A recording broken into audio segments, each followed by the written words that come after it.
اس کو جو ہے غیر قانونی اور غیر اخلاقی قرار دے دیا گیا ہے،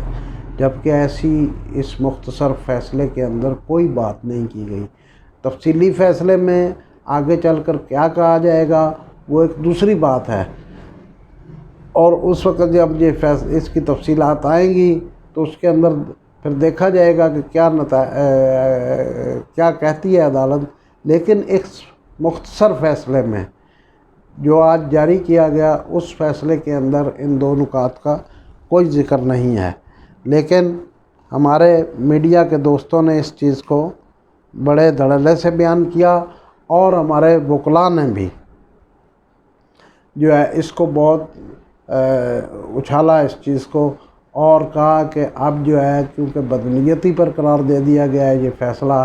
تو اب اس کا جو ہے نتیجہ ہو سکتا ہے کہ حکومت کو گھر جانا پڑے، جبکہ مختصر فیصلے کے اندر اس چیز کی کسی قسم اس قسم کا کوئی اشارہ نہیں ملتا۔ لیکن اب اور دونوں طرف سے جو ہے یعنی کہ اور پھر مٹھائیاں بانٹی جا رہی ہیں۔ اب کیا ہو رہا ہے اس کے اوپر، اب ہم اس پر آتے ہیں کہ اس پر ہو کیا رہا ہے۔ ہو یہ رہا ہے کہ جو ہے اس وکلاء جو ہیں اور جسٹس قاضی فائز عیسیٰ کے لوگ جو ہیں وہ بالکل اسی طرح سے مٹھائیاں بانٹ رہے ہیں جس طرح سے پاناما کیس کے اندر جو تھا اس وقت کے وزیر اعظم میاں نواز شریف کے خلاف جب پاناما کیس کا پہلا فیصلہ آیا تھا تو اس پر مٹھائیاں بانٹی گئی تھیں، لیکن بعد میں وہ مٹھائیاں انہیں کافی مہنگی پڑیں۔ کہا جا رہا ہے کس بنیاد پر مٹھائی بانٹی جا رہی ہے، کہا جا رہا ہے کہ اس فیصلے کے نتیجے میں جج صاحب بالکل مکمل طور پر بری الذمہ ہو گئے ہیں، جبکہ ہم سمجھتے ہیں کہ ایسی کوئی بات نہیں ہے۔ یہ مقدمہ بڑے ہی دلچسپ مرحلے میں اس وقت داخل ہو چکا ہے، اور ہم سمجھتے ہیں کہ اس کی مثال ایسے ہی ہے کہ جیسے کسی نچلی عدالت کے فیصلے کو کوئی اعلیٰ عدالت جو ہے کسی نچلی عدالت کے فیصلے کو جس کو جو ہے کسی دوسرے ادارے کی طرف یا کسی کی طرف جو ہے ریمانڈ کر دے اور کہے کہ اس کی دوبارہ تفتیش کی جائے۔ اس سے زیادہ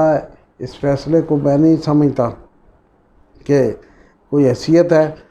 اور عدالت کے مختصر فیصلے میں اب بھی جو اختیار دیا گیا ہے اور یہ جو معاملہ ہے ریفرنس کا، یہ جس کی صوابدید پر چھوڑا گیا ہے وہ سپریم جوڈیشل کونسل کے سربراہ کی صوابدید پر چھوڑا گیا ہے کہ اگر سپریم جوڈیشل کونسل کے سربراہ یعنی chief justice of Pakistan FBR کی رپورٹ آنے کے بعد اس نتیجے پر پہنچتے ہیں کہ ریفرنس بنتا ہے اور جج سے جواب دہی ہونی چاہیے، تو وہ اس حوالے سے جو ہے جج صاحب کے اوپر ریفرنس کو چلا سکتے ہیں۔ اسی طرح اگر ان کے حامیوں کے اس موقف کو تسلیم کر لیا جائے کہ جی جج صاحب کو بالکل بری الذمہ قرار دے دیا گیا ہے اور اب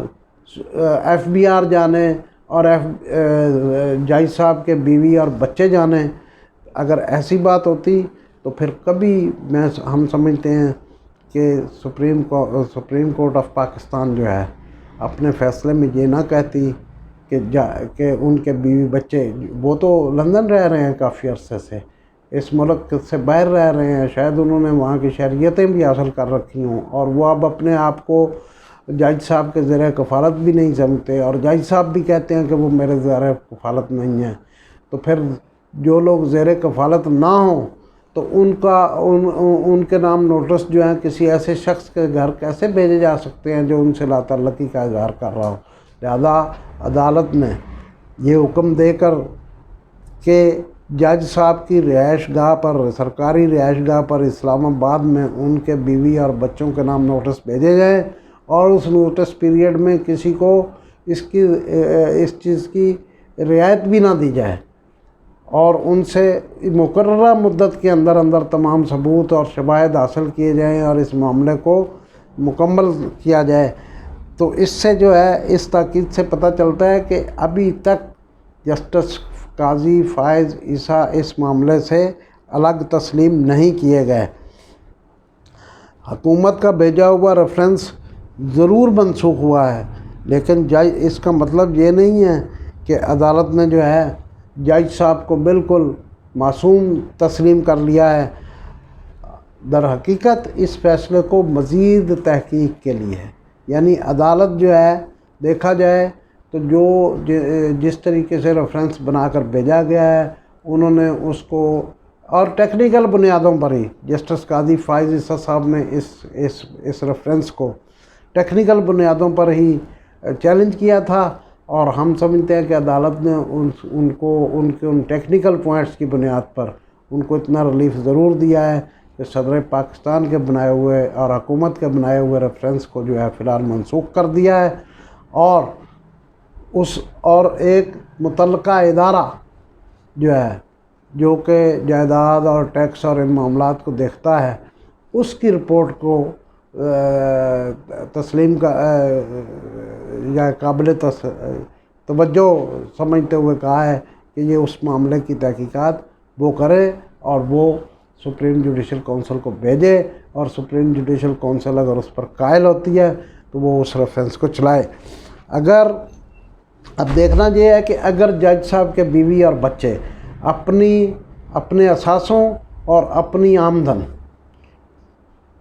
اثاثوں کی مالیت اور اپنی آمدن کے حجم میں اگر مطابقت پیدا نہیں کر سکتے تو پھر سپریم جوڈیشل کونسل کے سامنے جو ہے انہیں نہیں بلکہ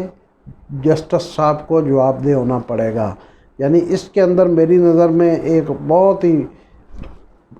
اہم چیز جو ہے وہ یہ ہے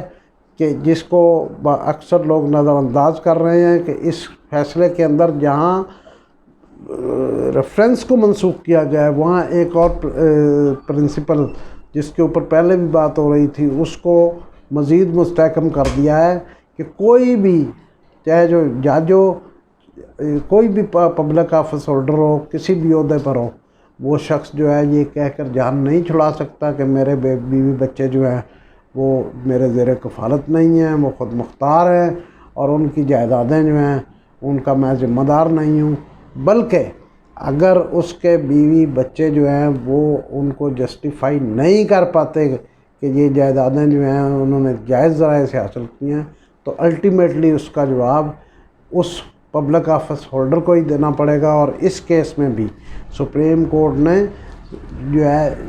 سپریم جوڈیشل کونسل کو یہ معاملہ بھیج کر یہ طے کر دیا ہے کہ اگر جج صاحب کے بیوی اور بچے ان اثاثوں کو جائز ثابت نہ کر سکے اور ان کی آمدنی اور اثاثوں میں مطابقت نہ ہوئی تو اس کا جواب بالآخر سپریم جوڈیشل کونسل کے سامنے جج صاحب کو ہی دینا پڑے گا اور انہی کو اس کے اس کے جو ہے کانسیکوینسز بھگتنے پڑیں گے۔ گویا کہ یہ معاملہ اب سپریم جوڈیشل کونسل کی ثوابدید پر ہے، اور ہم یہ توقع رکھتے ہیں کہ فریقین اور ہمارا میڈیا جو ہے اس حوالے سے اب بھی ذمہ داری کا ثبوت دے گا، اور جس طرح کے تبصرے اس فیصلے کے فوراً بعد کیے گئے اور انتشار پھیلانے کی کوشش کی گئی اس سے وہ باز رہیں گے۔ ہماری دعا ہے کہ اللہ تعالیٰ ہمارے ملک پر رحم کرے، ہم سب پر رحم کرے اور ہم سب کو توفیق دے کہ ہم ایک دوسرے پر رحم کریں۔